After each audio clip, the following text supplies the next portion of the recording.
नमस्कार, स्वागत आहे तुमचं आपल्या एका नवीन व्हिडिओमध्ये। आज आपण पाहणार आहोत मिक्स पिठाचे तळणीचे धपाटे। तर बघा, एकदम मस्त टम्म फुगलेले हे धपाटे तयार होतात आणि खायलाही एकदम खुसखुशीत आणि खमंग लागतात। सध्या थंडीचे दिवस चालू आहेत, त्यामुळे सतत काहीतरी गरमागरम खाण्याची इच्छा होते।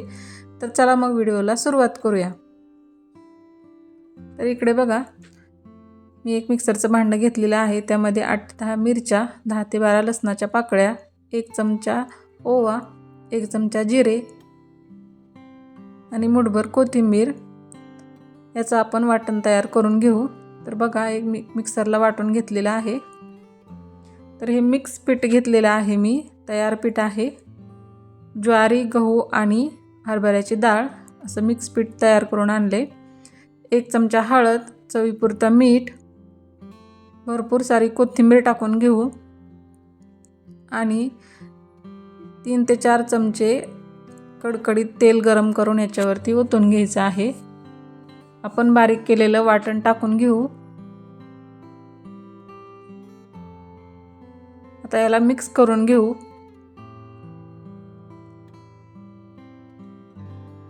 आणि थोड्या थोड्या पाण्याचा वापर करून आपल्याला याचा घट्टसर असा गोळा तयार करून घ्यायचा आहे।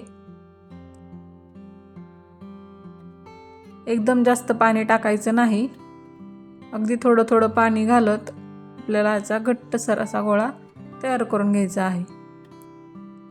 तर बघा, अशा प्रकारे मी पुरीच्या पिठाप्रमाणे हे पीठ तयार करून घेतले आणि 5 ते 10 मिनिटं पीठ आपलं भिजू दिलं।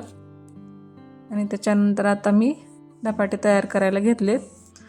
असं छोट्या आकाराचा एक गोळा तयार करून घ्यायचा आणि पोळपाटाला तेल लावून पुरीप्रमाणे लाटून घ्यायचं आहे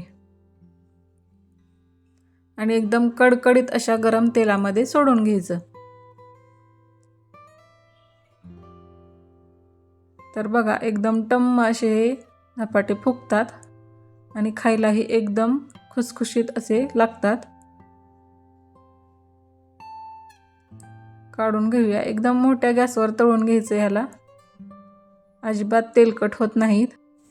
तर बघा, मी अशाच प्रकारे सर्व धपाटे तयार करून घेते आणि इकडे बघा, तयार झालेले आहेत आपले मस्त खुसखुशीत आणि खमंग असे विंटर स्पेशल धपाटे। तुम्ही हे दह्याबरोबर, सॉसबरोबर किंवा चटणीबरोबर कशाबरोबरही खाऊ शकता। तर एकदा नक्की ट्राय करून पहा आणि व्हिडिओ आवडल्यास लाईक करा, शेअर करा आणि आपल्या चॅनलवर नवीन असाल तर चॅनलला सबस्क्राईब नक्की करा। धन्यवाद।